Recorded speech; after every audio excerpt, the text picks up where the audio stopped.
the grapevine that you took a walk down the aisle. So it's true then. Oh yeah, I remember him. From grade 9 geometry, his glasses had tape on the rim. So now you're a housewife.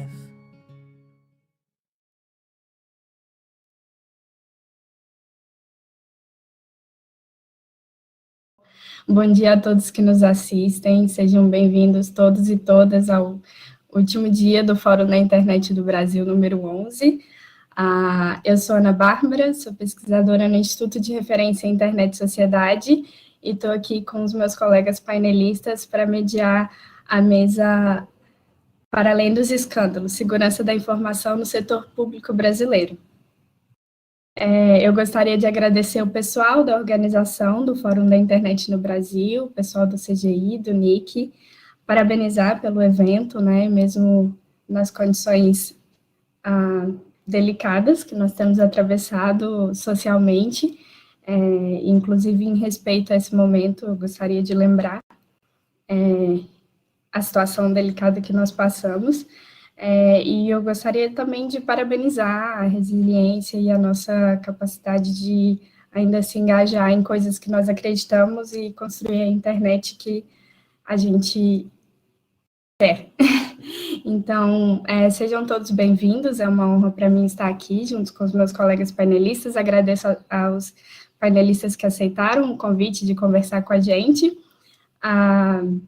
agradeço ao meu colega Gustavo, do IRIS, que está aqui como relator e foi também parceiro na proposta que nós submetemos, e também aos colegas do IRIS, que também fomentaram essa discussão internamente, enfim, contribuem todos os dias para o nosso crescimento enquanto pesquisadores.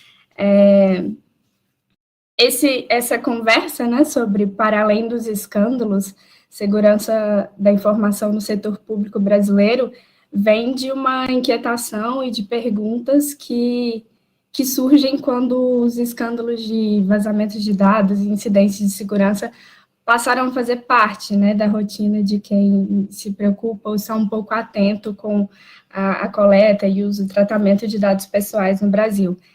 O Brasil vive uma fase um ponto de inflexão, né, nesses termos, né, com a entrada em vigor da LGPD no ano passado, com a consolidação da ANPD, e nós temos desafios e perguntas e queremos saber como vai ser daqui para frente, né, e o que esses incidentes sinalizam para a gente. No ano passado, nós tivemos vários episódios de órgãos públicos sendo atacados, né, teve o Superior Tribunal de Justiça, em novembro de 2020, que teve seus dados sequestrados, criptografados, não sei, me desculpem a falta de preciosismo técnico, mas que comprometeu as atividades, e também outros órgãos públicos foram obrigados a parar as suas atividades, como o Tribunal de Justiça do Estado de São Paulo, o Ministério Público do Estado de São Paulo, e na última semana a gente viu também o CNPq, né, passar por um problema de disponibilidade dos dados, que colocou toda a comunidade acadêmica muito preocupada e querendo saber o que estava acontecendo. Isso, inclusive, nos coloca a pensar que incidentes de segurança não são só vazamentos de dados, né, mas aqueles que também atacam a disponibilidade dos dados, a integridade, enfim, outras questões de segurança da informação que são importantes de estar no nosso radar e são pontos de atenção, para que a gente tenha um ambiente digital seguro e fortalecido para os usuários. Então, isso é um pouco do que está no nosso radar para guiar a nossa conversa hoje. Nós temos convidados de diferentes setores para contribuir sobre como tem sido a percepção desse debate e o que essas entidades que a compõem, que é um evento pensado para fortalecer o debate sobre a importância da criptografia e de ferramentas de segurança da informação para o exercício dos direitos na rede. Então, estejam atentos à programação, porque vai ter bastante coisa interessante para a gente pensar sobre em que pé estamos com essas questões no Brasil. Eu vou apresentar rapidamente os nossos convidados.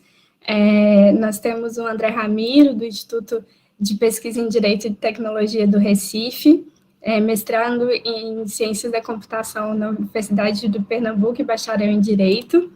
A Isabela Rosal, do LAPIM, mestranda na linha de pesquisa em transformações da ordem social e econômica e regulação na UNB e bacharel em Direito, e coordenadora da área de governança de dados e economia digital no Laboratório de Políticas Públicas e Internet, o LAPIM. É pesquisadora no Centro de Direito, Internet e Sociedade. A Milena Lima, que é Polícia Civil no estado do Tocantins, tendo atuação anterior da Polícia Civil de Sergipe. Possui graduação em Direito, pós-graduação e especialização em cybercrimes. E tem mestrado aulas de investigação em meios digitais na Escola de Magistratura Tocantinense, Ministério Público de Tocantins e Escola Superior da Polícia Civil de Tocantins. O Vinícius Serafim, que é mestre em Ciência da Computação pela Universidade Federal do Rio Grande do Sul, professor universitário, consultor em Segurança da Informação com 20 anos de experiência e um dos criadores do podcast Segurança Legal. E o Gustavo, meu colega no Instituto de Referência Internet e Sociedade, que é coordenador de políticas e pesquisador no IRIS, mestrando em Divulgação Científica e Cultural pela Universidade Estadual de Campinas e bacharel em Antropologia com habilitação em Antropologia Social pela Universidade Federal de Minas Gerais. Bom, é isso. Eu sou pesquisadora no IRIS também, junto com o Gustavo, sou mestranda em Política Científica e Tecnológica na Universidade Estadual de Campinas e vou fazer o papel da mediação com vocês.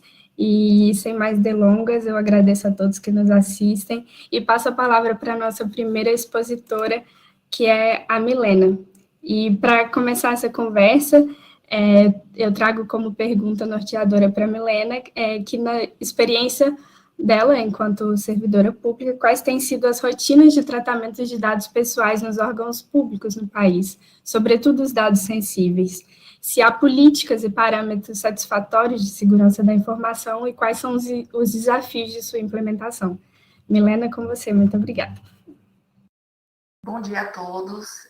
Inicialmente, eu quero parabenizar a organização pelo evento e mais um convite do Instituto IRIS para poder compor um painel, parabenizar os colegas que estão compondo também esse painel, que dispõe do tempo para poder enriquecer esse debate.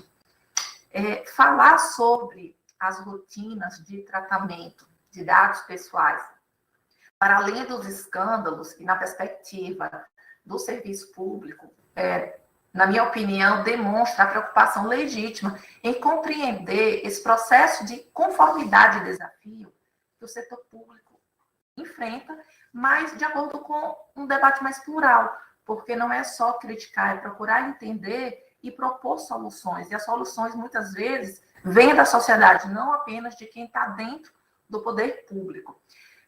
Falar nessas rotinas de tratamento de dados pessoais, antes disso, a gente tem que ter uma perspectiva que, quando se fala em setor público, nós temos 3 poderes e temos 3 esferas: esfera federal, estadual e municipal, e os 3 poderes, que é o judiciário, executivo e legislativo.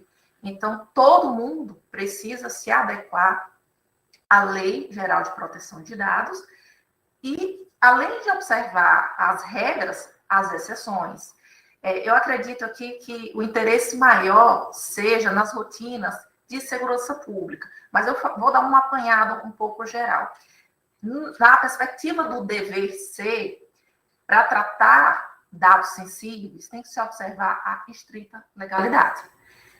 Para falar em estrita legalidade, eu não precisaria necessariamente ter a Lei de Proteção de Dados, porque já se observava o controle do sigilo de informações pessoais, já era, pelo menos, era para se observar o controle do sigilo de informações. Inclusive, no Código Penal, traz a penalização para divulgação de informações sigilosas. O problema que me parece que se verificava é que não se tinha a perspectiva de que dados pessoais, inclusive sensíveis, agora categorizados como sensíveis, estaria nesse controle de sigilo, que agora, com a Lei de Proteção de Dados, isso dá uma escalada maior na proteção. No âmbito de segurança pública, embora não tenha ainda a regulamentação específica na perspectiva da Lei de Proteção de Dados, já se tinha os nossos regulamentos próprios e o controle maior dessas informações. Sendo que, quando se fala em segurança pública, é importante destacar que a gente tem a parte administrativa de segurança pública e a atividade fim de segurança pública. E me parece que a exceção legal de não aplicação da Lei Geral de Proteção de Dados é para a atividade fim e não para a atividade meio. E a gente tem que compreender como atividade meio, por exemplo, que no âmbito de uma Secretaria de Segurança Pública, muitos dados pessoais são tratados, desde os servidores até mesmo quando a pessoa faz um registro de boletim de ocorrência, que os dados cadastrados são coletados. E o armazenamento, aquele controle, aquelas informações, elas devem obedecer, sim, à Lei de Proteção de Dados, no âmbito administrativo, que é diferente de eu fazer a coleta para uma investigação. Eu não sei se eu estou conseguindo me fazer clara, mas é preciso fazer essa cisão. E houve uma inquietação inicial, me parece uma interpretação muito equivocada, de achar que se trata de Secretaria de Segurança Pública, não se aplica a LGPD. Não é bem assim. E ainda que diferente fosse, não precisar, por exemplo, de um consentimento do titular, não exime a administração de observar os princípios. Que, por exemplo, eu preciso, para ter acesso, ter uma necessidade justificada. Então, é só um exemplo.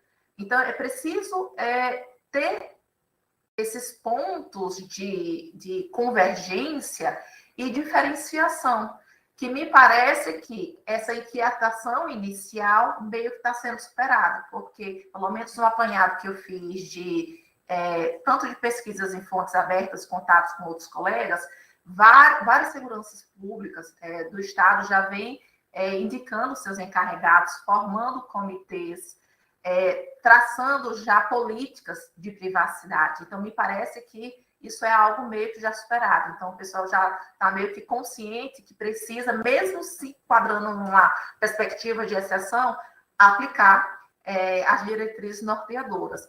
Em relação também que eu posso falar, deixa eu só me nortear aqui das 3 perguntas. Se existe políticas e parâmetros satisfatórios de segurança da informação. Como eu disse, antes mesmo da LGPD, isso já vinha sendo aplicado. Planos de conscientização sobre segurança da informação, eu mesmo já ministrei alguns cursos nesse sentido. E aí tem um grande problema, que é realmente conscientizar a pessoa, o servidor. Então, nós já tivemos problemas, não só de vazamentos de dados pessoais, mas até de vazamento de grandes operações, por conta da falta dessa conscientização. Isso eu não estou nem questionando a parte do dolo, estou no âmbito mesmo da culpa. E quando a gente fala em vazamento de operação, para a pessoa que tem acesso, não é só o fato em si da investigação, a pessoa tem acesso a informações pessoais das pessoas que estão sendo investigadas. E, às vezes, não só dados pessoais, dados sensíveis daquelas informações. Então, são preocupações que precisam angariar mais atenção, não só do Estado em si, mas daquelas pessoas que compõem o corpo técnico do Estado. Em relação a padrões satisfatórios, eu gostaria de dizer que, pelo menos nos bancos de dados que tratam de informações pessoais no âmbito de segurança pública, são adotados sistemas com criptografia, múltiplos fatores de autenticação, e isso tem evoluído ao longo dos anos. Então, por exemplo, para a gente ter acesso a uma das bases mais restritas da polícia, não basta ter um login e senha, é preciso ter um aparelho cadastrado e é preciso que a pessoa faça a autenticação posterior daquele momento. Então, eu não posso simplesmente passar a minha senha para outra pessoa. O terceiro teria que ter acesso à minha senha, ao meu aparelho celular e, naquele momento, efetuar uma ligação. Então, são controles que se entende como aceitáveis nesse momento, para ter acesso a esses bancos de dados. Isso falando de segurança pública. E outras perspectivas, por exemplo, de judiciário, também vem se adotando isso. Agora, é importante destacar que, por mais que se adote todos os possíveis meios técnicos para proteger, a gente não consegue impedir completamente um vazamento. O que a gente precisa e muito trabalhar quando ocorrer, o que fazer. E isso é muito importante. Ontem, eu acho que há 2 dias mesmo, já teve um super vazamento também de informações de praticamente todos os brasileiros. E aí, como é que fica essa situação? Se ocorrer um vazamento, a gente vai comunicar? Não é a opção de eu posso comunicar, eu devo comunicar. As pessoas, os brasileiros precisam e merecem ter essa informação até para poder se proteger. Um dado pessoal hoje que é vazado, só o vazamento em si, ele já pode gerar uma perspectiva de dano muito grande, porque com o dado vazado, os dados pessoais, não é só a curiosidade daquela informação, mas os crimes que podem ser praticados. E esses crimes vão desde fraudes até extorsões, até atos que possam atentar contra a segurança do Estado e de toda a sociedade. Então, existe uma perspectiva muito maior do que o simples vazamento. Os danos que podem ensejar são muito grandes. Só para fazer o fechamento aqui dessa perspectiva de dano, um dado pessoal que foi vazado, por exemplo, um telefone, um nome, um CPF, ele pode ser utilizado para múltiplas fraudes, e uma delas são a criação de perfis falsos no ambiente de WhatsApp, que vem lesando milhares de brasileiros, isso diariamente. Isso é uma informação. Mas, por exemplo, se eu sei um endereço de uma pessoa que é vítima de ameaça, e isso vaza, por exemplo, uma facção criminosa chega até essa informação, essa pessoa também está em risco. Se é uma vítima que esteja sob proteção do Estado, o risco é muito maior. Se eu sei, por exemplo, também informações pessoais de uma pessoa, eu posso adotar engenharias sociais para obter credenciais de acesso dela e obter outras informações sigilosas. Então, só para finalizar, é isso, gente. A perspectiva no meu ponto de vista, é assustadora. Então, a gente precisa de muito para poder conseguir se adequar a esse processo de conformidade. O trabalho é muito grande e eu agradeço o apoio e soluções que a iniciativa privada possa contribuir. Muito obrigada, Milena, muito obrigada pela sua exposição. Esse tema dos incidentes é, inclusive, uma coisa que não ficou resolvida, né, com a LGPD. A LGPD não define o que são os incidentes. Inclusive, em março, a Autoridade Nacional de Proteção de Dados recolheu contribuições, né, da tomada de subsídios sobre incidentes de segurança, e o IRIS fez uma contribuição. Eu até convido os meus colegas aí a colocarem no chat, para quem tiver interesse, mas é realmente um grande desafio que a gente vai ter que lidar. Bem, estamos lidando. Eu passo a palavra agora para o Vinícius, para fazer as suas contribuições, e a nossa pergunta norteadora para o Vinícius foi a seguinte: o que os incidentes de segurança da informação nos comunicam sobre as condições com que o setor público brasileiro tem tratado dados pessoais? A modernização digital do país está sendo acompanhada de uma preocupação com a segurança da informação e de políticas efetivas? O que falta para isso? É com você, Vinícius. Vamos lá, então. Muito obrigado pelo convite que nos foi feito, e eu já entro de cara, né, chamando a atenção por o fato de que a gente tem um foco muito grande em vazamentos, mas esses incidentes eles não se resumem, obviamente, a vazamentos. E tanto o caso que tu citaste do STJ, a gente teve o caso aqui no Rio Grande do Sul, também no TJ do Rio Grande do Sul, né, que foram situações em que a gente não houve vazamento de dados, mas a gente teve um comprometimento da disponibilidade, obviamente, da integridade dos dados também, uma vez que eles não ficaram mais acessíveis. E isso causou um prejuízo muito grande para muita gente, que a gente não consegue nem mensurar, né, para ser bem realista, né? Então, quando a gente fala nesses incidentes que não são apenas vazamentos, mas envolvem inclusive essas paradas, CNPq agora, por exemplo, né, essa semana aí a gente teve essa situação que começou sexta-feira passada, a gama de problemas que nós enfrentamos, ela é bastante ampla, tá? E a gente tem visto um descompasso, né, pegando a questão da primeira pergunta, da segunda pergunta, já misturando um pouco, a gente vê um claro descompasso desse processo de digitalização, né, com relação à segurança da informação e mesmo de processos a respostas de incidentes.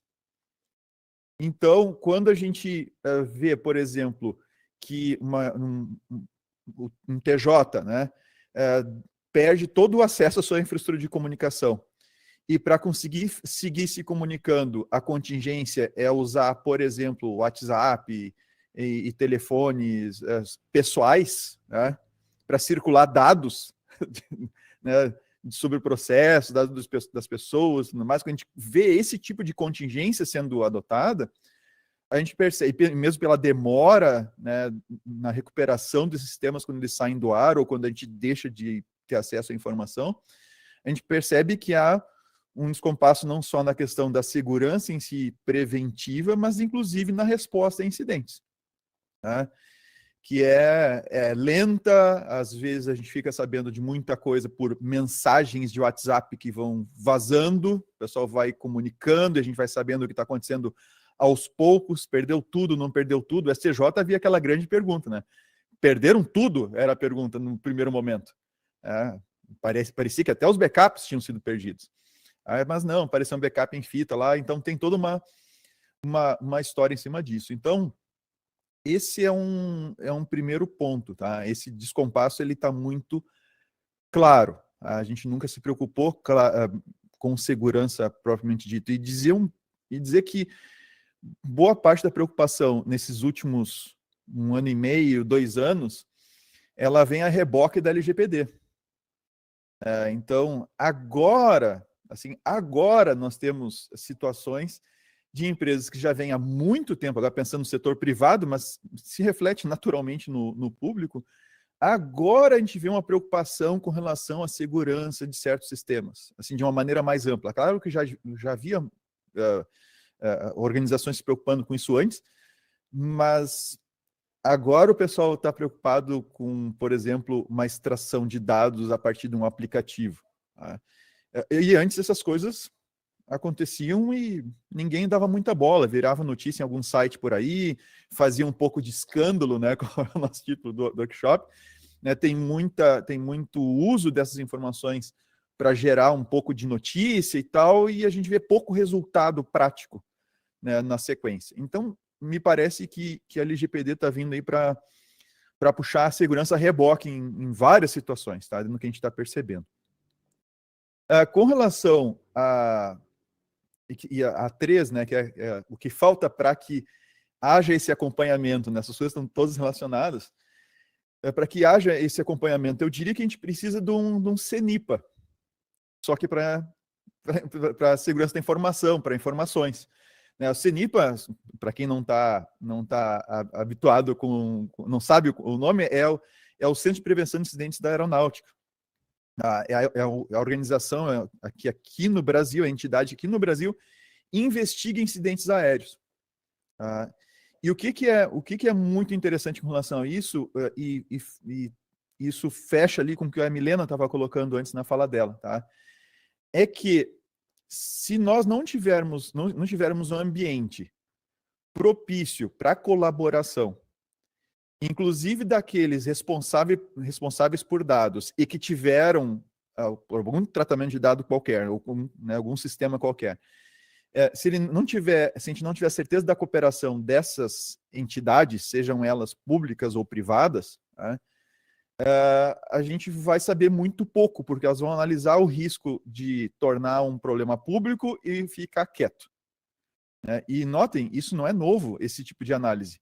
A gente já viu, há anos atrás, uma fabricante de pneus descobriu que um certo pneu estava explodindo nas SUVs aí, e nos Estados Unidos, e eles decidiram ficar quieto, pagar eventuais, né, danos aí por morte, etc., decorrente de eventuais acidentes, e ficar quieto, não fazer recall dos pneus. Foi descoberto que eles fizeram isso e, obviamente, receberam uma multa gigantesca. Mas eles avaliaram o risco. E não perceberam o risco não sendo tão alto quanto deveria. Então, isso é uma faca de dois gumes. Porque se nós, por um lado, tivermos assim, punições extremamente grandes, né, para forçar que os incidentes sejam notificados sob risco de repente, ter um prejuízo muito grande, a gente pode ter o efeito contrário do esperado. Né, com uma multa, né, é muito grande, pode ser que então se isso aqui não for muito evidente, eu vou ocultar esse incidente que aconteceu e não vou dar mais informações sobre ele. E por outro, vai dificultar inclusive essa cooperação. E por outro lado, se nós não tivermos isso e contarmos apenas com a boa vontade, bom, aí talvez fique mais difícil ainda de ter isso. Mas voltando à questão do CENIPA, que está vinculada a isso, é o seguinte: quando se faz uma investigação do incidente aéreo, e está lá, inclusive, nos relatórios do CENIPA, está muito claro que o objetivo não é encontrar culpados, digamos assim, simplesmente. É entender exatamente quais foram todos os fatores que colaboraram para a ocorrência daquele acidente. E quais foram as medidas tomadas e quais são as novas recomendações a serem tomadas. A gente tem que ter um ambiente propício para isso. E enquanto a gente não tiver esse ambiente propício, enquanto não só as instituições, mas os profissionais, né, responsáveis nessas instituições foram, entre aspas, queimados em praça pública por cada incidente que acontece, se fizer um escândalo em cima disso e não se tratar da maneira séria que deve ser tratado, a gente não vai ter esse ambiente. Então, a gente vai ter uma dificuldade com relação a isso. E nós temos até uma iniciativa até recente, saiu aqui o decreto 10.748, no dia 16 deste mês, instituindo a Rede Federal de Gestão de Incidentes Cibernéticos. Então, é bem interessante, tá? Esse decreto ele é bem interessante e acho que ele vem ao encontro dessa necessidade de gerar essa cooperação. Eu li ele todo já dei uma boa olhada nele. É difícil de dizer quais são os desdobramentos exatamente como vão se dar, mas ele é interessante no sentido de que começa a criar uma estrutura visando a cooperação.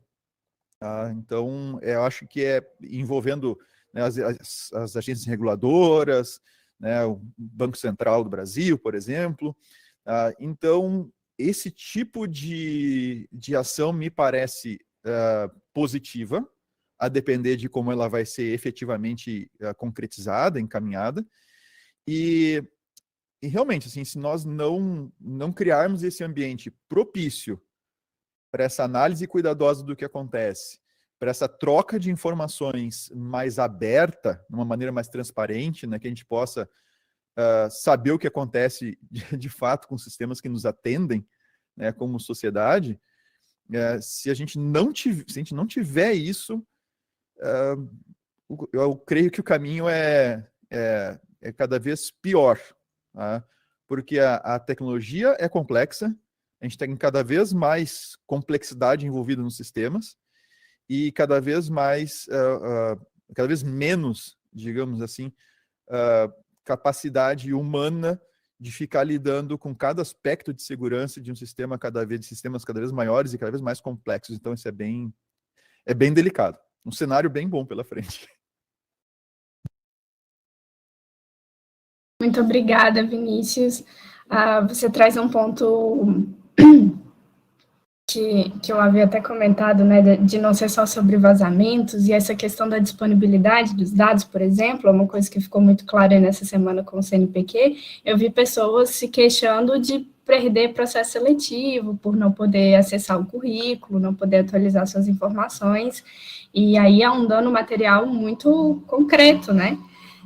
Enfim, eu acho que são danos que a gente ainda até conhecendo, né? De acordo com o incidente, a gente vai conhecendo novas possibilidades de risco e dano. E aí, nessa trilha, né, sobre risco e dano, eu já gostaria de passar a palavra para o André, com a pergunta que a gente fez para ele, tem exatamente a ver com esse tema, que é quais os riscos e danos que os incidentes de segurança representam para os direitos dos cidadãos. Devemos entender que a ocorrência de incidentes de segurança representa um dano em si mesmo aos direitos aos titulares? E aí eu passo para você, Ramiro. Ok. Me escutam bem? Sim. Obrigado, Ana, pela introdução. Também queria agradecer aqui ao Iris mais uma vez pelo convite. Me sinto muito honrado, muito feliz de fazer parte de um painel tão qualificado, né? E acredito que minha contribuição vai dialogar muito com a contribuição da Milena e do Vinícius. Também parabenizo o CGI, o NIC, mais uma vez, por superar as expectativas na realização do FIB, como a Ana bem colocou. Apesar das dificuldades, a gente sempre está se surpreendendo com a excelência dos debates multissetoriais que vêm sendo promovidos. Mas, bom, para minha contribuição, eu vou perigar, até repetir, na verdade, reforçar alguns dos casos que compõem esse cenário que contextualiza, né, o momento em que o poder público brasileiro se coloca em termos de segurança e que, em grande medida, tem por base os incidentes de segurança, né? E aí depois eu busco fazer algumas críticas quanto a essa verdadeira constante de vulnerabilidades que, na minha opinião, são tanto acidentais, muitas vezes, né, decorrentes de falhas imprevistas, mas também, em certa medida, muitas vezes criadas pela própria cultura da esfera pública, né? Então, de início, só para a gente, de novo, situar o debate, o ecossistema de segurança no campo do poder público, em que a gente se encontra, carrega um cenário que vem sendo marcado por vazamento de dados, em grande medida, né? Como dados pessoais do Ministério da Saúde, que recentemente expôs cerca de 15 milhões de pessoas com resultados positivos, ou mesmo com suspeita de Covid, ou como no ransomware, que deixou indisponível sistemas do STJ, como a Ana bem colocou, e pôs em risco, inclusive, a tramitação de processos judiciais, e ainda, só para completar, brechas de segurança que resultaram no vazamento de dados do TSE também recentemente. Para fechar esse mosaico, eu cito apenas um estudo recentemente publicado pelo MIT, em que é apontado que os vazamentos de dados no Brasil aumentaram em quase 500%, né, envolvendo tanto o setor privado quanto o setor público, aí no intervalo entre 2018 e 2021. E aí, eu entendo que esse cenário que a gente tanto falou aqui já, em grande medida, dialoga com políticas públicas de digitalização de serviços públicos, que são propostas, em grande medida, de forma imatura, né, ou que não vão dimensionar suficientemente a proporção dos riscos aos dados dos titulares, inclusive aos direitos políticos do cidadão, né? E aí eu acho que um claro sintoma, né, dessa racionalidade muito específica de digitalização por exemplo, a criação do cadastro base do cidadão, né? Quer dizer, o maior programa de centralização de dados pessoais, talvez já visto no país, com finalidades muito genéricas, né, cuja necessidade não restou suficientemente comprovada, né, e que é instituída por decreto, a curtíssimo prazo, quer dizer, afasta qualquer possibilidade de diálogo multissetorial, de oitiva de especialistas e, portanto, de uma suficiente mensuração de danos à coletividade, né?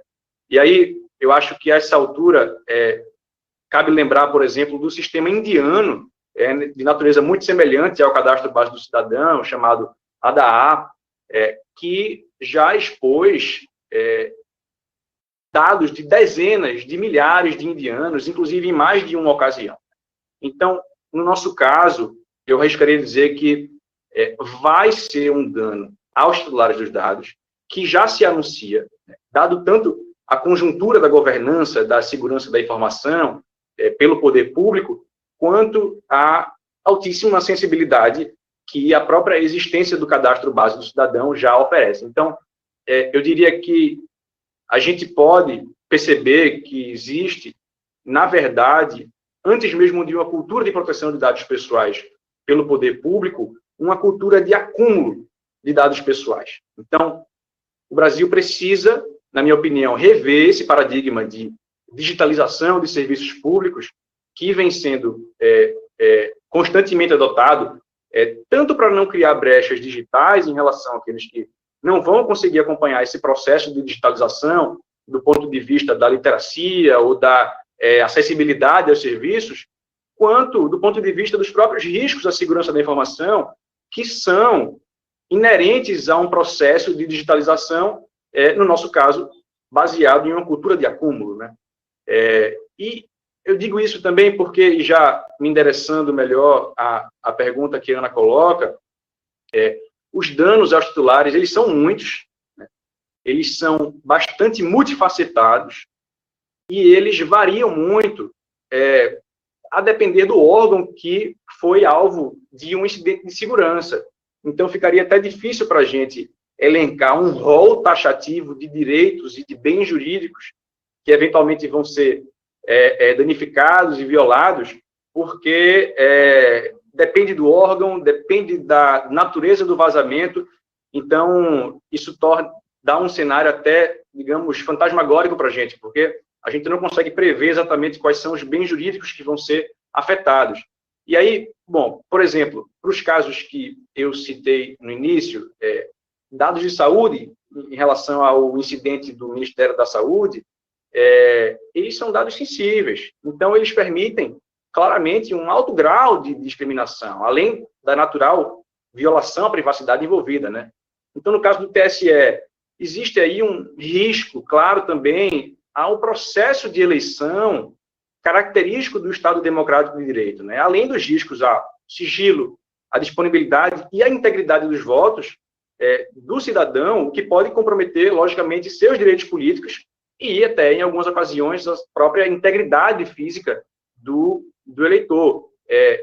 E, para citar mais um caso só, no caso do STJ, a liberdade de locomoção de um titular dos dados também pode ser atingida no caso, por exemplo, de um habeas corpus, né, ter a sua tramitação afetada.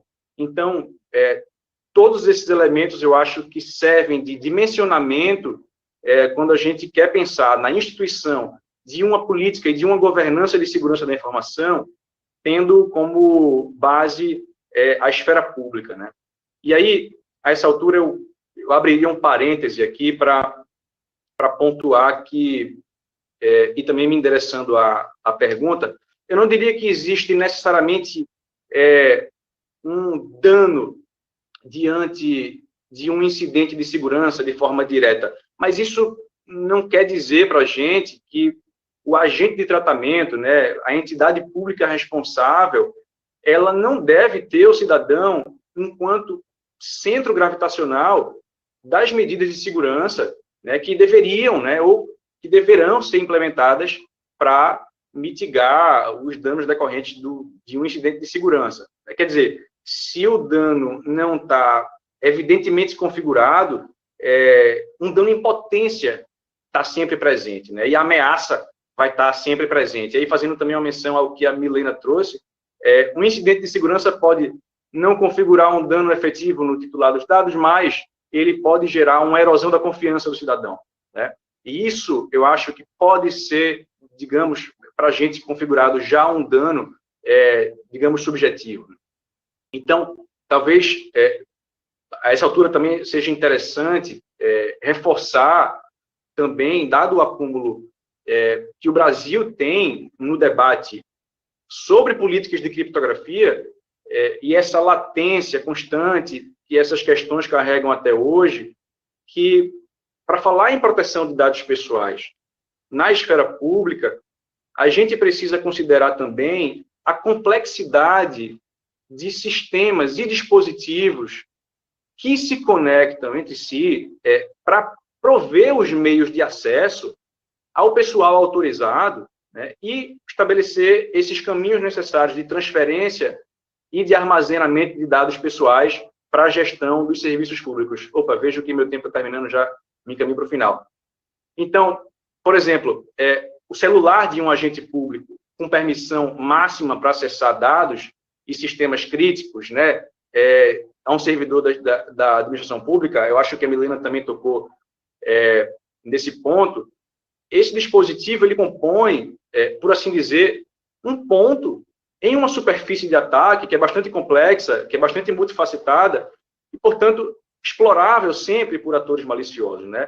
Então, basta falar de sucessivas revelações de espionagem de agentes de Estado via tecnologias de informação e comunicação, como no caso, por exemplo, que ficou conhecido como Greek Watergate, lá para 2004, 2000 e 2005, onde cerca de 100 integrantes da cúpula do governo grego foram alvos de espionagem do NSA através dos seus celulares. As próprias revelações do Snowden, amplamente sabidas, em que a Dilma e a presidenta Merkel também foram alvo, e, mais recentemente, claro, no caso Pegasus, onde também há indícios de que o presidente Macron, né, da França, também estava entre os alvos.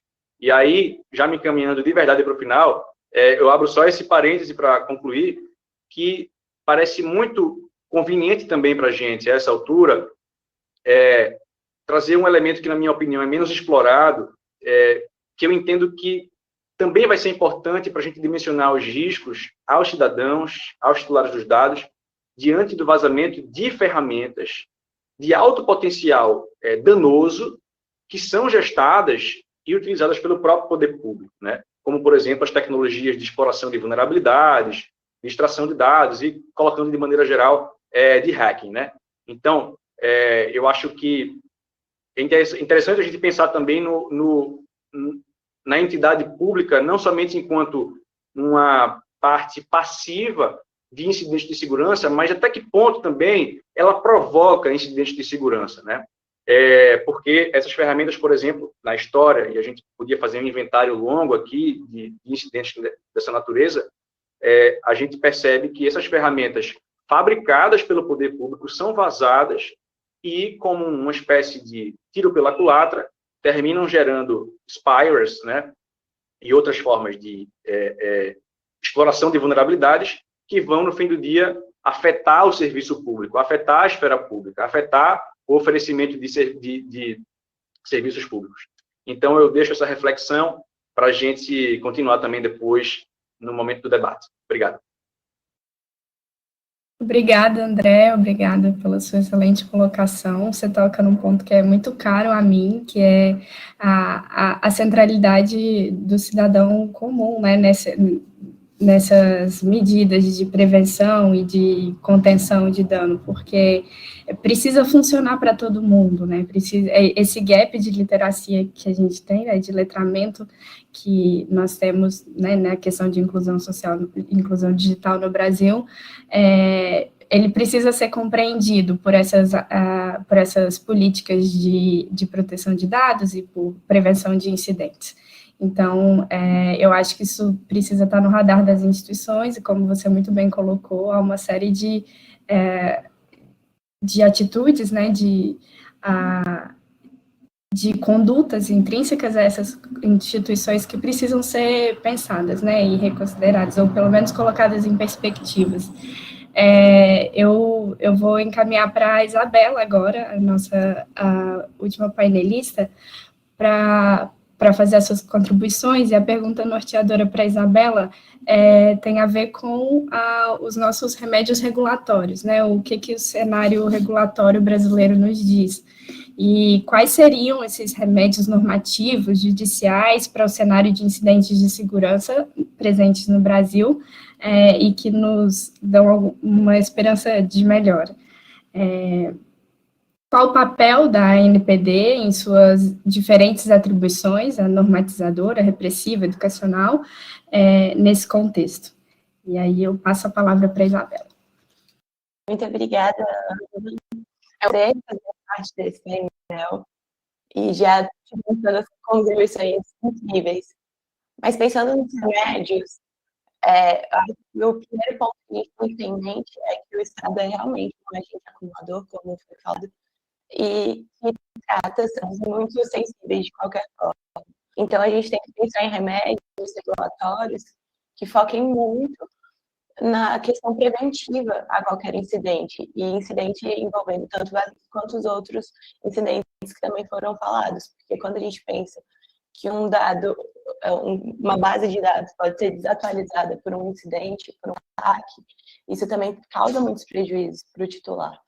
E para isso, então, a gente precisa de instrumentos normativos um pouco mais fortes do que os decretos, como a gente está conversando também. Então, além do decreto que foi citado pelo Vinícius, a gente também tem um decreto que institui a Política Nacional de Segurança da Informação, que é o decreto 9.637, mas são ainda instrumentos normativos muito fracos, podem ser atualizados também rapidamente, que traz uma insegurança jurídica e que não tem a participação popular e de outros representantes da sociedade, o que traz grandes prejuízos quando a gente está pensando em questões preventivas, principalmente em uma área tão técnica e especializada quanto a segurança da informação. Além disso, um outro remédio totalmente necessário é instituir a obrigação da criação da segurança de dados dentro dos setores públicos e criar a necessidade de cada desses órgãos e entidades públicas ter um plano de resposta a incidentes de segurança. E quando a gente está falando do setor público, além da fiscalidade, que também foi citada pela Milena, nós também temos a necessidade de publicidade. Então, esse plano de resposta a incidentes e essa de governança devem ser públicas para ter uma participação social e também garantir que todos os usuários, titulares e servidores saibam como proceder em caso de um incidente.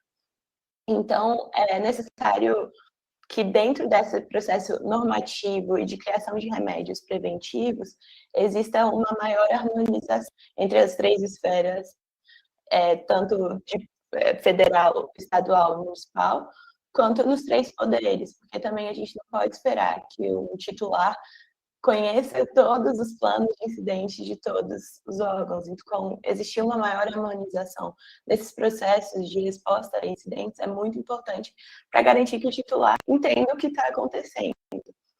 Além disso, dentro desses planos, deve haver uma indicação clara de quem é responsável por cada atividade.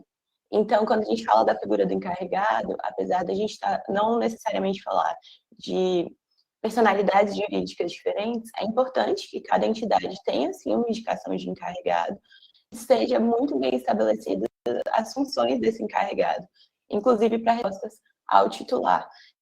E disso surge uma discussão que ainda precisa ser melhor esclarecida sobre a possibilidade de uma contratação de um encarregado externo dentro também da administração pública e também a criação de times de encarregado. Então, não só uma figura, uma pessoa representando essa função, mas realmente criar uma área para trazer essas funções estabelecidas por encarregados. Além disso, dentro do plano de incidente de resposta, que deve ser uma obrigação imposta a todas as entidades públicas, devem existir mecanismos e procedimentos internos para minimizar os danos.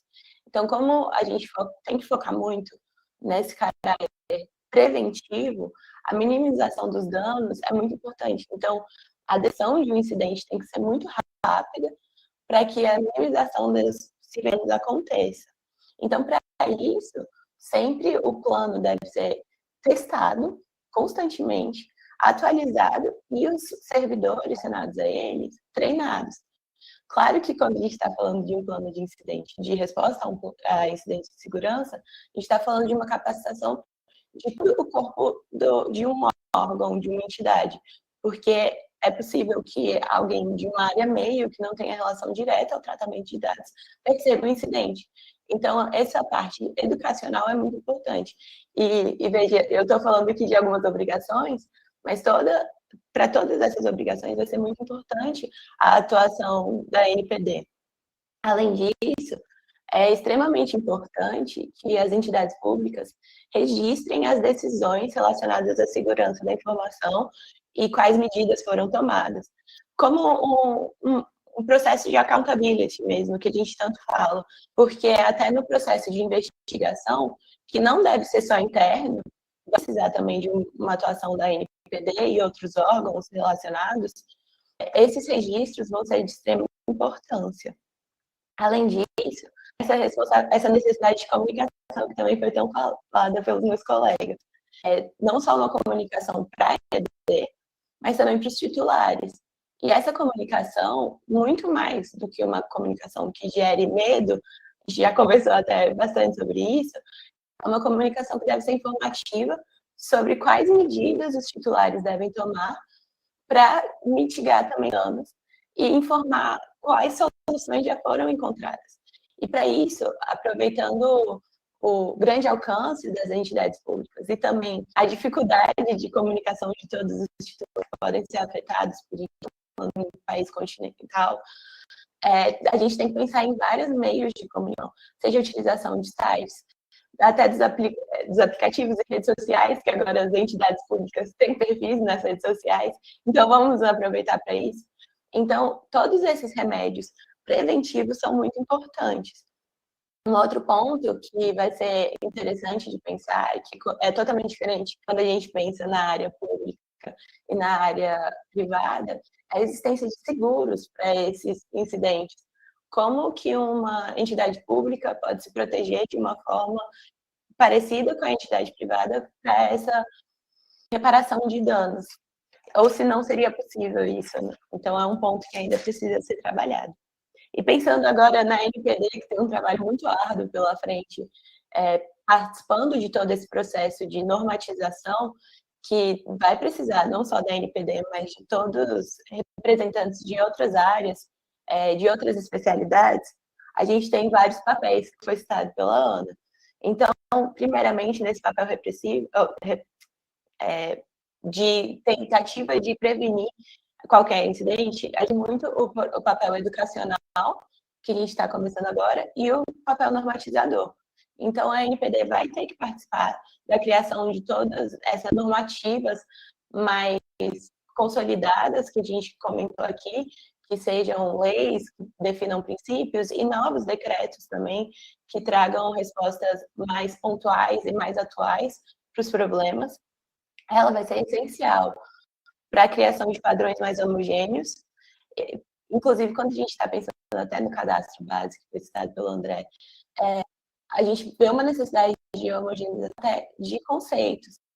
Então, a NPD vai ser essencial para criar essa padronização de nível de sigilo, que a gente viu que foi totalmente diferente dos níveis colocados pela LGPD e o decreto do cadastro da base cidadão. Então, a NPD vai ser essencial para criar esses padrões.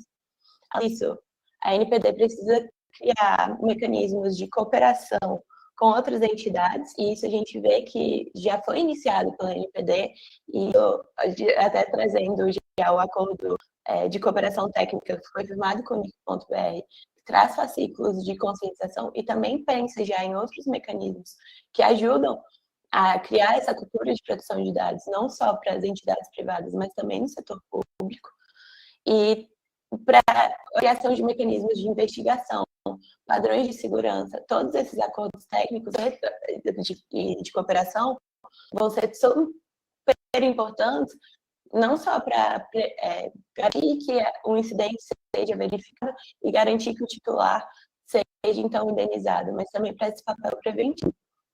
E um outro ponto totalmente essencial para isso é que a NPD vai precisar trazer guias orientativos para entender o exercício dos direitos titulares dentro do setor público.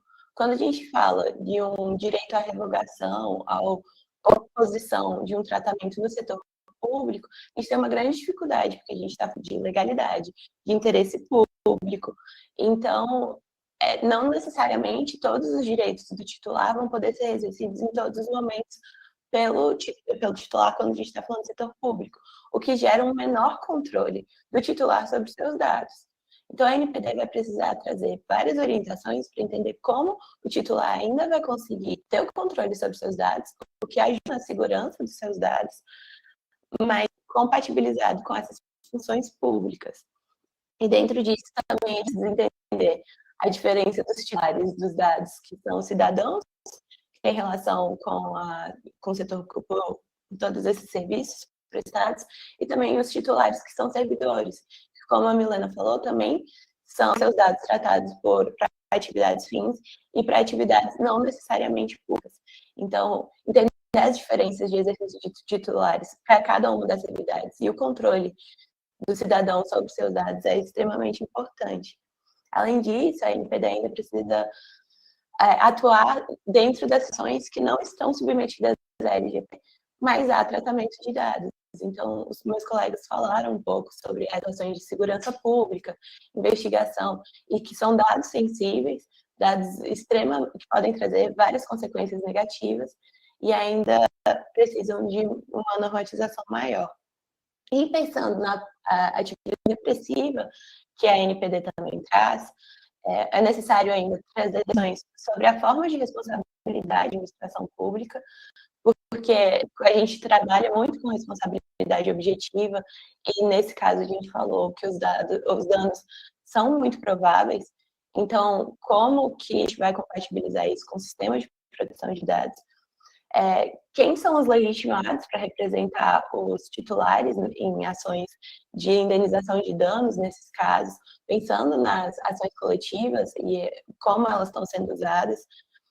E, além disso, dentro do papel repressivo, além dessas multas, que eu acredito que para o setor público devem ser utilizadas para a indenização dos titulares, porque o papel de desincentivo de acidente não é tão grande quando a gente impõe uma multa no setor público, mas sim por essa reposição patrimonial do dano de titular.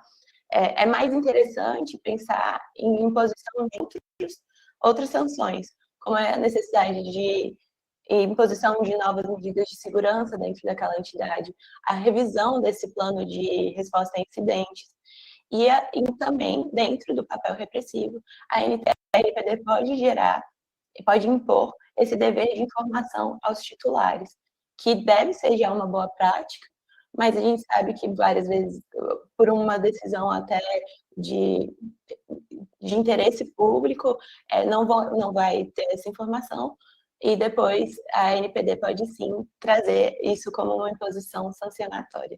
Mas eu acho que essas foram as minhas contribuições iniciais, e estou ansiosa para continuar agora o debate.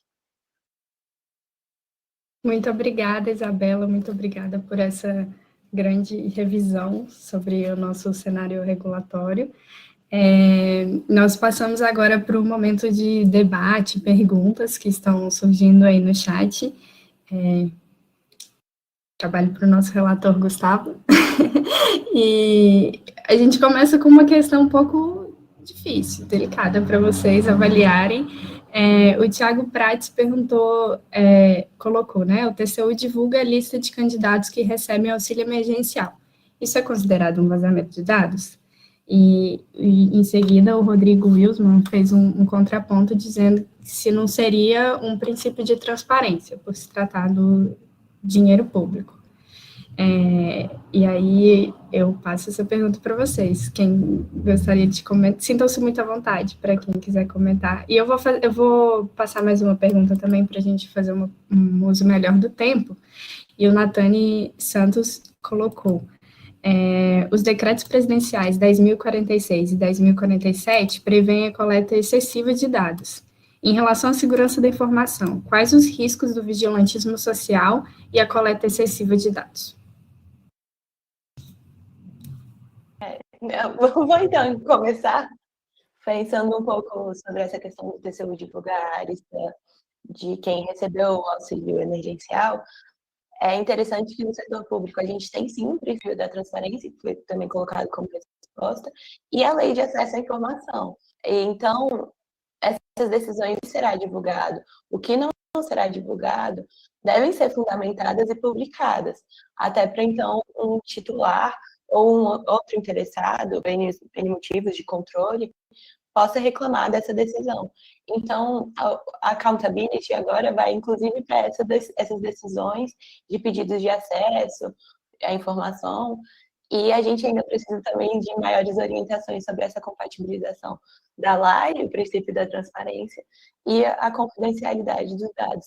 Por isso é tão importante a gente ter muito bem definidos os níveis de sigilo das informações dentro do setor público. E eu concordo com a pergunta que foi trazida pelo Natani, que realmente muitos dos decretos existentes hoje em dia trazem uma necessidade de coleta excessiva de dados.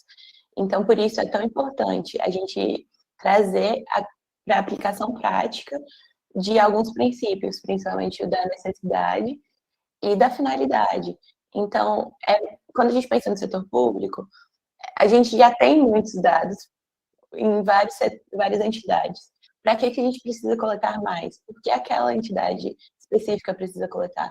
E isso já deveria vir muito bem explicado no próprio decreto, pensando nesse da transparência mesmo e da comunicação necessária aos titulares. Eu poderia já agregar um pouquinho só a fala da Milena. Isabela, desculpa.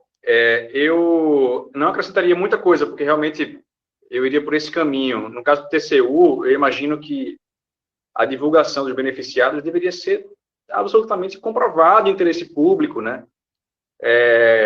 Fico pensando, por exemplo, quer dizer, portal de transparência, de alguma maneira divulga também benefícios e auxílios a pessoas que são beneficiadas por programas de benefício público, mas isso é suficientemente fundamentado. Nesse caso, me parece que é um tratamento de dados indevido, né? E, mais uma vez, desprovido de qualquer espécie de informação ou de explicação ao próprio titular dos dados. No caso dos decretos que instituem um cadastro base do cidadão, é isso, né? Só para reforçar o que eu já falei, eu acho que ele é muito genérico, ele falha, ele peca profundamente em justificar a sua necessidade, ele é carregado de expressões genéricas, inclusive expressões que a gente vê muito associadas ao mercado de digitalização de serviços, né, como a otimização dos processos, a aceleração dos serviços públicos. Enfim, isso não chega a justificar uma coleta excessiva de dados pessoais. Pelo contrário, eu acho que, dada inclusive a conjuntura sociopolítica do Brasil atual, eu acho que essas políticas que vêm sendo, inclusive, tratadas como tecno-autoritárias atualmente, eu acho que elas ganham uma nova dimensão, né? E eu acho que os direitos políticos são, sobretudo, ameaçados aqui. Inclusive, quando a gente bota isso em perspectiva, casos de revelações, de dossiês que vêm sendo construídos por parte do próprio aparato público em relação a dissidentes políticos, pessoas que têm opiniões opostas à atual situação do governo. Então, é com muitíssima suspeição, em termos, inclusive, de violações a direitos humanos que devem ser abordados de forma internacional, quando a gente para analisar o cadastro básico do cidadão, que, inclusive, até hoje, ainda não se provou sendo, digamos, eficaz ou necessário.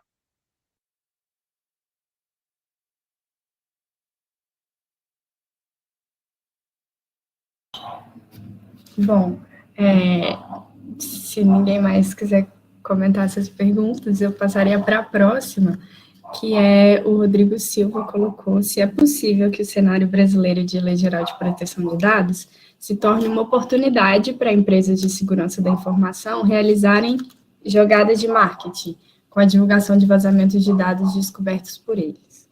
Eu acho que o Vinícius... Posso responder? A gente já está vendo isso ser feito, né? Eu acho que existe uma diferença muito grande entre você Assim, é importante a gente saber o que está acontecendo de fato. Então, os nossos clientes, por exemplo, eles querem saber o que está acontecendo no entorno deles com relação à segurança da informação e que tem algum tipo de proximidade, né, ou de relevância dentro da área de atuação deles. Então, eu acho que a comunicação é legítima. Agora, quando essa questão do uso como marketing, isso já vem há muito tempo sendo feito, inclusive existe uma coisa bastante comentada na segurança já de vários anos atrás, que é o teatro da segurança, tá? Que é justamente o uso apenas de marketing para vender soluções e produtos de segurança, e isso é bem discutível, né? Ou seja, tem sido feito ao longo do tempo. Por outro lado, eu acho que é legítimo a gente ter, principalmente iniciativas acadêmicas, né? Não apenas por empresas, mas acadêmicas, no sentido de avaliar de forma independente sistemas e softwares que a gente vê por aí. E fora do país isso é bem comum, tem várias empresas que fazem isso, para além do ambiente acadêmico. E eu vou deixar só uma pontinha com relação a isso, para não me estender aqui, que o que me preocupa muito é que dentro daquele cenário da gente ter um ambiente propício, né, para lidar com incidentes de segurança, a gente tem que também ter um ambiente propício para esse tipo de pesquisa, seja dentro das empresas ou acadêmico, sem que a gente tenha o receio do chilling effect, né, como a gente viu recentemente aí que aconteceu com o Tratikov, o aplicativo aqui do Ministério da Saúde. Teve um pesquisador, uma pessoa independente que checou, viu, olha só, tá tudo aqui no JavaScript e tal. Aí já saíram falando em invasão, que o hacker invadiu, que obteve sem permissão. E o cara foi ver o JavaScript lá que tinha no site, uma coisa assim, entre aspas, é um trabalho, né, relevante, sério, mas eu digo, é uma verificação banal, uma coisa que qualquer um poderia fazer. E hoje a gente tem receio de fazer esse tipo de coisa.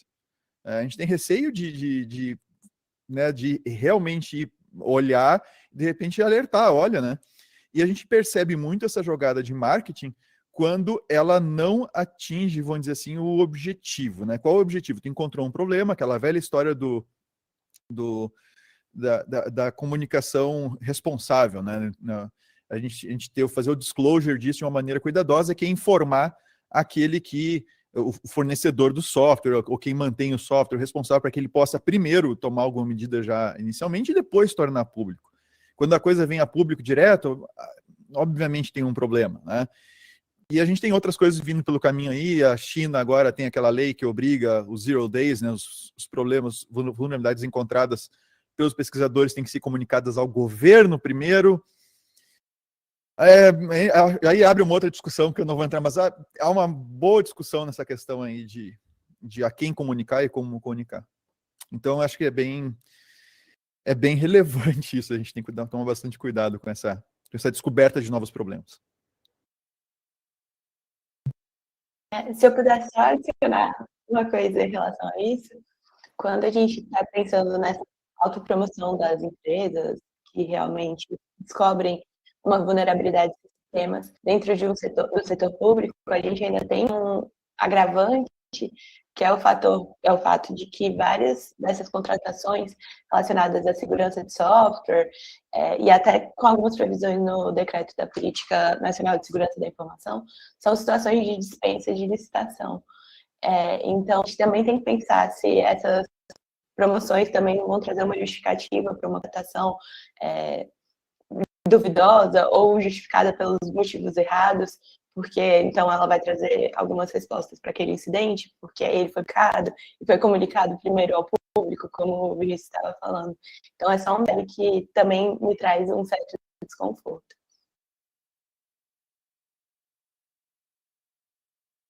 Milena? Deixa eu só agregar só... Milena, desculpa.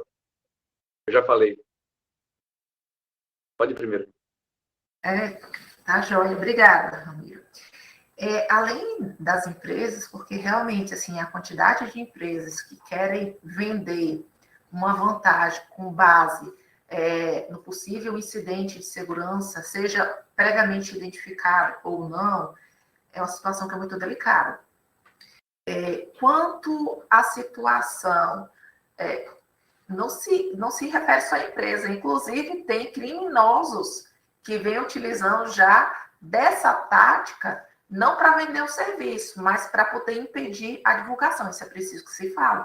E a tendência é que quando você paga por isso, é que não fique por ali, porque, digamos, se alguém tem acesso a esses bancos de dados e ele exige uma quantia para não divulgar essa informação, porque talvez uma multa da ANPD seja muito maior, ele não existe a possibilidade dele te devolver os dados, ele sempre pode manter uma cópia.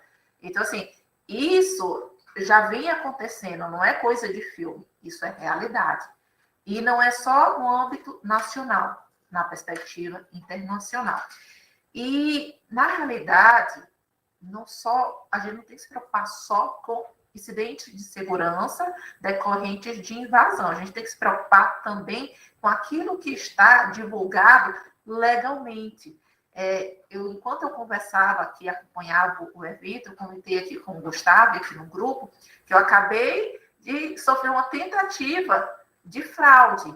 Então, provavelmente tiveram acesso aos meus dados da transparência, com acessos a bancos de dados que são comercializados legal ou ilegalmente, muitos deles a serviço de proteção de créditos, e eu recebi uma mensagem com informação de onde que eu trabalho e se eu queria uma simulação de crédito, com serenado. Então, olha só, parte dessas informações é o que acontece muito, são obtidas de meios legais. Então, eu tenho informação no portal da transparência, eu tenho informações que são divulgadas, por exemplo, no Diário Oficial, tanto do âmbito administrativo, do âmbito judicial também. Teve situações, por exemplo, em uma última reunião que eu estava conversando com um encarregado, que por mais que se adotassem todos os mecanismos de anonimizar os dados das partes, embora o processo, em regra, seja público, na decisão judicial constava a informação inteira do dado pessoal, inclusive endereço. Então, assim, em regra, o magistrado que emitiu a decisão, ele está cumprindo o princípio da publicidade das decisões judiciais, mas todo esse patamar, esse leque de informações, eles são capazes de gerar dano. Então, no concurso público, quando se faz um edital de divulgação de aprovados, constava lá nome, CPF, data de nascimento, RG, localização, muitas vezes, de onde que é o candidato. Isso, às vezes, é suficiente para gerar um dano. No mínimo, um risco de dano, né? Em relação à comunicação, que eu queria pontuar que a Isabela falou, realmente isso é uma grande falha. Se investe muito em marketing, às vezes até político, mas quando se trata de informação mesmo para o cidadão, a informação que ele precisa ter para se proteger, ou no mínimo se conscientizar, às vezes peca nisso. Então, existe aquela proposta de 360 graus que precisa ser mais explorada nessa perspectiva de chegar ao conhecimento do cidadão da forma que o conhecimento por ele é buscado. Então, hoje em dia, muitas vezes, a gente dá entrevista no jornal, mas o cidadão não tem conhecimento. Mas, às vezes, ele tem conhecimento através de um grupo de WhatsApp. Eu sei que não é a melhor forma de se ter, mas se esse é o caminho que ele utiliza para a informação, ele tem que ser informado também, tem que ser buscado essa alternativa. Isso é uma obrigação legal de comunicar da forma que o cidadão possa obter aquele conhecimento. Em relação a que o Vinícius falou, realmente lá na China, essa questão de comunicar a autoridade do governo um incidente de vulnerabilidade, tem seus pontos negativos, mas tem também pontos positivos. E um ponto que é interessante também, em referência a um cadastro único, a gente tem que parar para pensar o seguinte: quanto mais órgãos que fazem coletas e que não adotam os mecanismos necessários de proteção, significa que aquele dado corre o risco de ser vazado. Quando eu tenho um cadastro único, significa que eu terei menos bancos de dados, mas com mais pessoas legitimadas acessando um banco de dados único que pode ter um maior reforço de segurança. Isso é um dilema que a gente vem enfrentando, inclusive no nosso órgão. E é uma cobrança para que centralize e se automatize os diversos bancos de dados. E nessa perspectiva eu concordo, porque às vezes um município que não adota todo o critério necessário para proteger aquele banco de dados seria muito mais seguro se ao invés dele ter aquele banco de dados, ele tivesse acesso a um cadastro único. Eu não sei se fez sentido o meu raciocínio, mas é uma perspectiva que eu acho que é interessante se pensar, tá? E voltando ao ponto do Vinícius em relação lá à China, quando às vezes se exige que tenha um órgão centralizador dessa informação para identificar a vulnerabilidade, é algo que também é interessante, no seguinte sentido, tem a adoção de pentest, que é para você checar a vulnerabilidade. A empresa tanto pode contratar, quanto o profissional, em tese, pode fazer essa verificação sem que a empresa tenha prévia comunicação. O problema é que quando a empresa não tem conhecimento, ou a instituição pública, de que vai ser alvo de uma atividade de pentest, se houver sucesso na busca da vulnerabilidade, significa que a pessoa chegou a invadir. E se ela chega a invadir, ela pode incidir numa infração penal. Então, às vezes, é interessante aquele que age de boa fé e tenta ou tenta buscar a vulnerabilidade ou chega, de fato, a conhecer a vulnerabilidade, ter para quem reportar. É uma forma de segurança. Ainda que não seja um órgão central, pelo menos poderia ter canais de comunicação na própria instituição. E aí vai enfrentar com o problema do tradicionalismo e burocracia até do serviço público, que às vezes pode não compreender essa iniciativa. Então, assim, são várias perspectivas que a gente tem que pensar, aprimorar, aperfeiçoar e dialogar. Mas são algumas ponderações.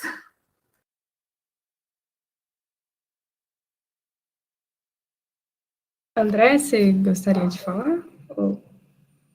Ana, sim, muito rapidamente, até pegando a linha de raciocínio da doutora Milena, isso só para tensionar também um pouco mais o que seriam essa política e essa economia da exploração de vulnerabilidades, né? Porque existe o cenário em que as vulnerabilidades são reportadas, seja para a entidade que administra esse sistema ou para uma autoridade de proteção de dados, por exemplo, mas também tem um cenário em que aquela vulnerabilidade é explorada comercialmente, não necessariamente por atores reconhecidamente maliciosos, mas por empresas legitimadas, né? E como é que essa exploração de vulnerabilidade sistemática termina virando um modelo de negócio e alimenta um aparato, né, de vigilância e de investigação estatal que termina gerando uma espécie de dinâmica de incentivo à exploração de vulnerabilidades, né?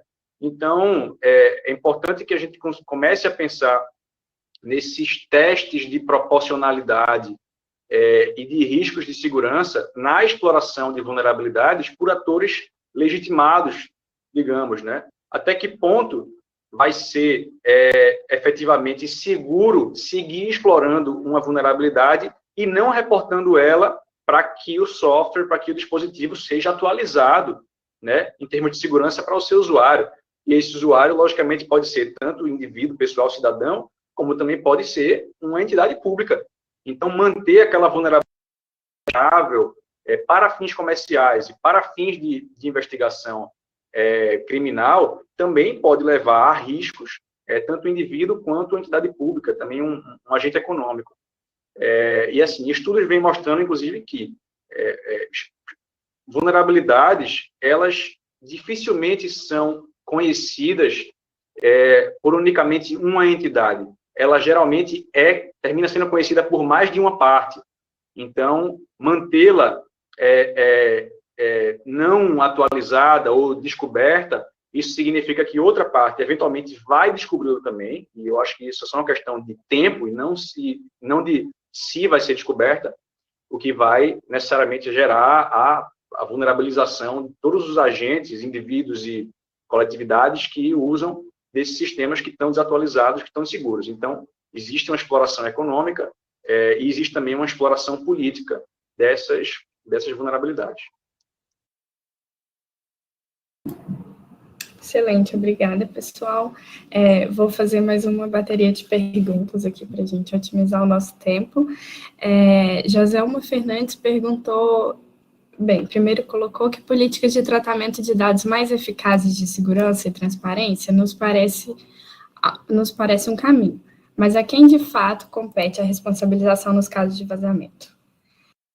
O Tiago Prates perguntou qual é a instituição que homologa os softwares.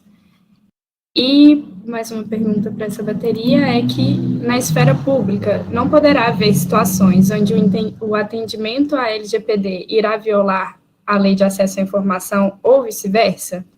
Como harmonizar transparência com a proteção de dados e da privacidade em caso conflitante? Abro a palavra para vocês. Em relação à homologação, tem o Instituto Nacional de Tecnologia da Informação, que me parece, eu não conheço todas as atribuições, mas que seria talvez quem poderia, no âmbito do governo, tratar dessa questão da homologação. Eu realmente desconheço, peço desculpa, vou me inteirar. Se algum colega tiver a confirmação dessa informação, de fato, de quem centraliza, poderia até contribuir aqui, mas na minha perspectiva, assim, eu não tenho como dar certeza se ele é o responsável por essa centralização. E eu sei que em outros estados, que eu digo assim, outros países, se busca essa centralização de homologação, porém, existem também muitas divergências em relação a isso. Principalmente, por exemplo, o sistema Pegasus, né? Parece que o Estado de Israel ele consegue fazer o cadastramento de saída. Eu não sei se ele faz todo de entrada.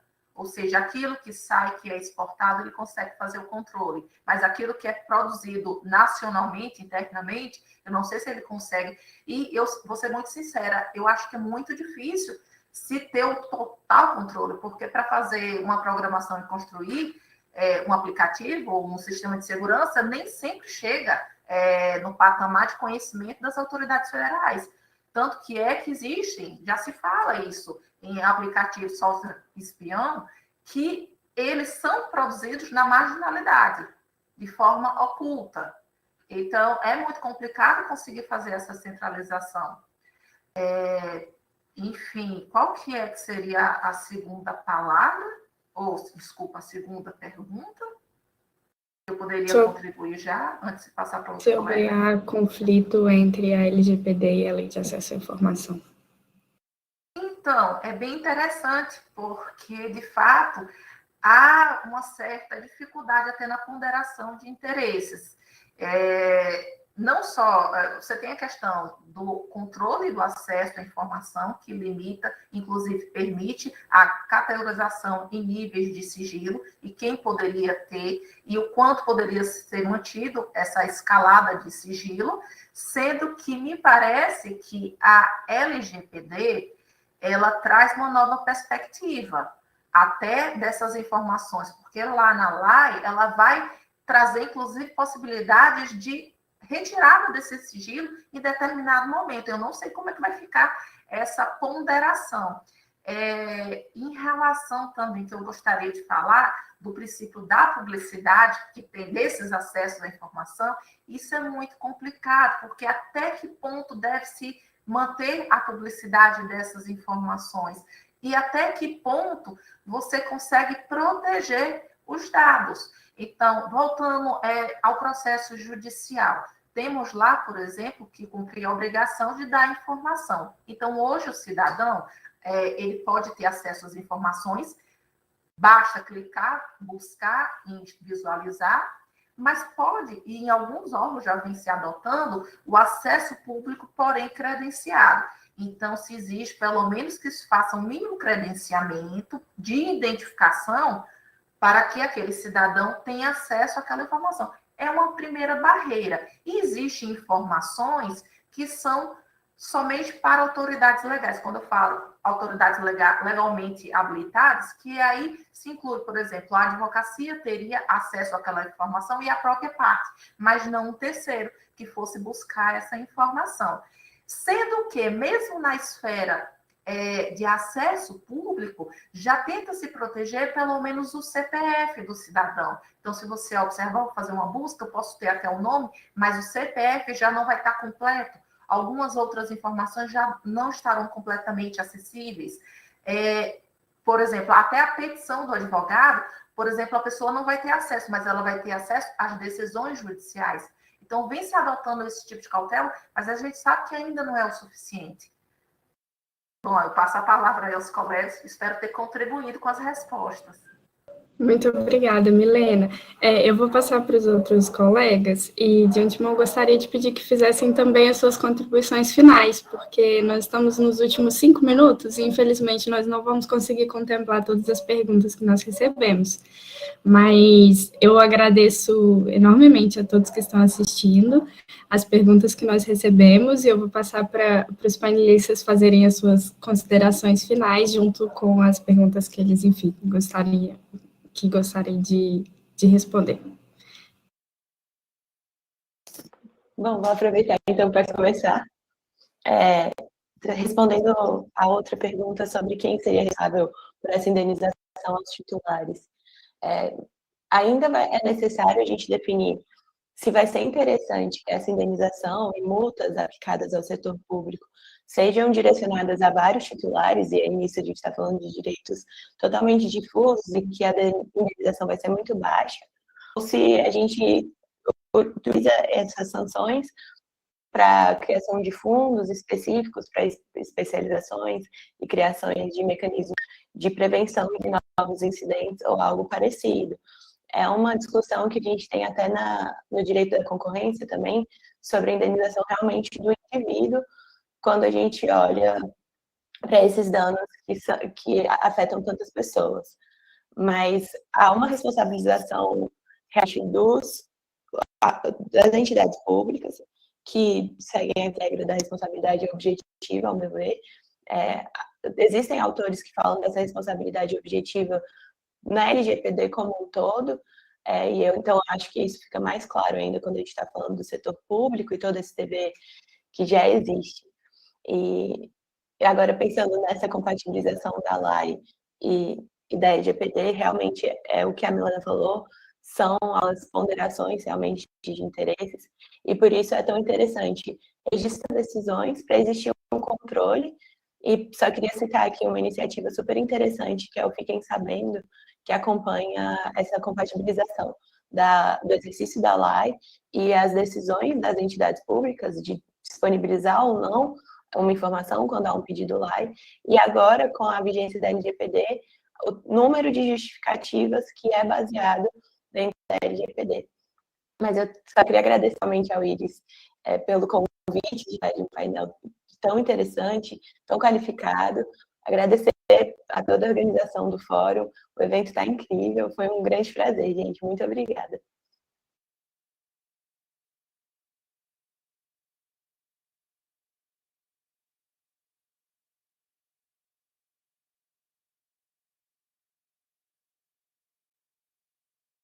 Bom, Vinícius, você quer primeiro? Pode ir, André, vai lá, tranquilo. Eu estava guardando por certo. ti aqui. Tá bem. Muito rapidamente também, dada a hora, em relação à homologação de softwares, acho que vale lembrar que a gente tem a infraestrutura de chaves públicas no Brasil, que, apesar de não ser uma entidade homologadora de softwares, ela atua através de recomendações sobre algoritmos criptográficos que devem ser perseguidos, lógico, no ecossistema de inovação e tecnologia no Brasil, assim como tem o NIST também nos Estados Unidos. Eu acho, talvez, delicado falar em um sistema de homologação de software, porque talvez isso tenha um impacto considerável na potencialidade de inovação tecnológica no Brasil. Imagine se cada software produzido tenha que passar por um processo administrativo para sua homologação. Então, inclusive, eu acho que até a nível de privacidade, né, talvez alguns instrumentos administrativos possam exigir, talvez, níveis de segurança mais baixos para poder que agências investigativas talvez tenham acesso às comunicações, como a gente viu na história. A década de 90, por exemplo, foi fortemente marcada por esse modelo. Então, eu deixaria essas ponderações. E E é isso. Eu me endereço só a essa pergunta. Eu acho que as outras foram já bem cobertas. Agradeço demais as trocas. Agradeço mais uma vez ao Iris, ao Nick e ao CGI pelo momento, e a gente segue disposto a futuros encontros. Perfeito, então. Bom, eu queria chamar a atenção para algumas coisas, encerrando, que é, primeiro, a segurança ela já foi uma função secundária, né, dentro das instituições, dentro das empresas, inclusive no âmbito público, ou seja, a pessoa lá da infra, ou a pessoa lá que é responsável também pela segurança. E a gente está vendo um pouco isso acontecer com relação à resposta a incidentes, né?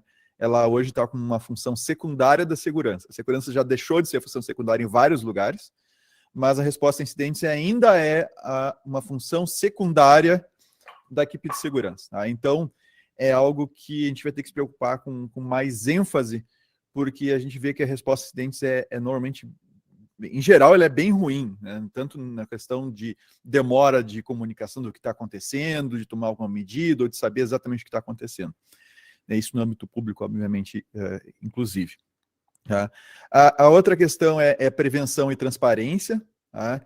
Então, depois que... Claro, o que mais chama atenção é vazamento, né? Mas tem as questões de indisponibilidade. Graças a Deus, o STJ não perdeu tudo, graças a Deus, o CNPq não perdeu tudo.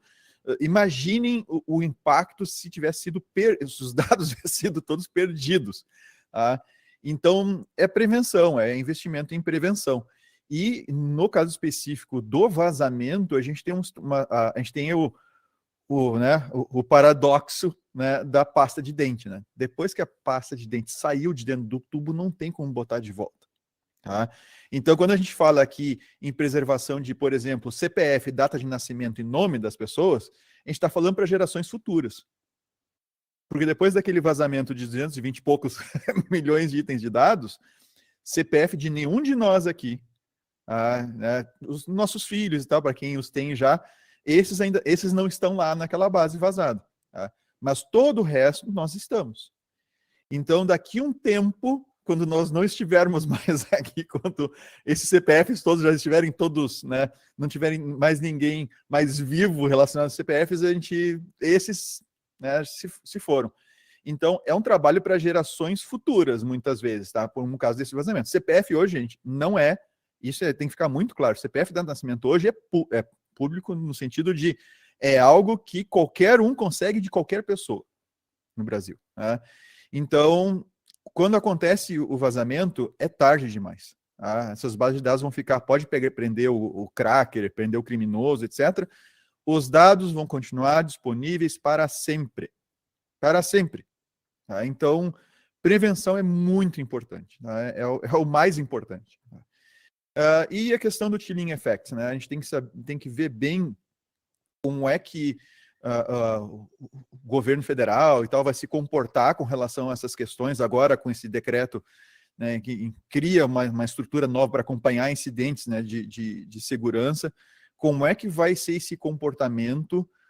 Como é que a gente vai poder fazer pesquisa tranquilamente dentro das universidades e apontar problemas nos sistemas públicos, nos aplicativos e tudo mais, né? Os problemas como o aplicativo do SUS e outros que apareceram tempos atrás e não eram novos. Então, a gente vai ter essa tranquilidade. As empresas podem, eventualmente, por iniciativa própria, avaliar um aplicativo publicamente disponível e fazer, e encontrar algum problema de forma responsável, comunicar esse problema, né, a quem é o responsável pelo aplicativo e depois, quem sabe, até publicizar, né?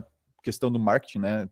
Tem um mau marketing, tem um bom marketing, né? Marketing ainda pode ser feito de qualquer maneira, mas a maneira como vai ser feito é importante.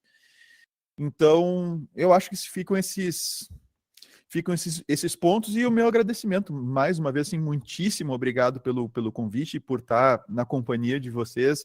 Ao Gustavo, assim, Gustavo, muito obrigado por ser bastante insistente. Desculpa aí pelas demoras nas respostas.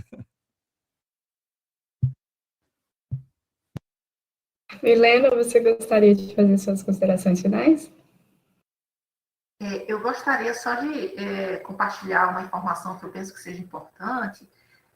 Além da esfera federal, no âmbito do Poder Judiciário, foi lançada a portaria 162 de 2021 do CNJ, que ele traz os protocolos de prevenção, gerenciamento e investigação de incidentes de segurança, inclusive com a previsão e determinando que todos os tribunais se adequem e criem as ETIs, que são as equipes de tratamento de incidentes de segurança. Então, cada unidade local tem que ter a sua ETI, sendo que vai ter uma equipe nacional para poder dar todo esse suporte. Eu acho que esse é um grande avanço. Infelizmente, isso já vinha sendo pensado antes mesmo do incidente de segurança lá do STJ, mas é claro que o processo de concretização avançou significativamente após esses episódios. Enfim, mas é isso, agradecer a oportunidade. Eu acho que é muito importante que a iniciativa privada tenha conhecimento do seu papel, da sua importância na atuação de políticas públicas, no acompanhamento daquilo que está acontecendo no âmbito governamental e contribuir de forma efetiva. Eu agradeço essa oportunidade, eu enriqueço meu conhecimento cada vez que eu participo desses eventos, e eu gostaria de deixar aqui à disposição para continuar colaborando e tirar dúvidas sempre que for necessário. É isso, gente. Muito obrigada. Muito obrigada a todos vocês, painelistas. Obrigada à equipe técnica do NIC, que está aqui ajudando a gente. Obrigada ao Gustavo pela relatoria e a todos que estão nos assistindo.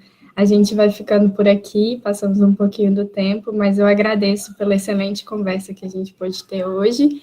E fiquem aí, nós nos vemos no Espaço Cafezinho, na Cripto Agosto, e, enfim, nos próximos eventos. Até já, pessoal!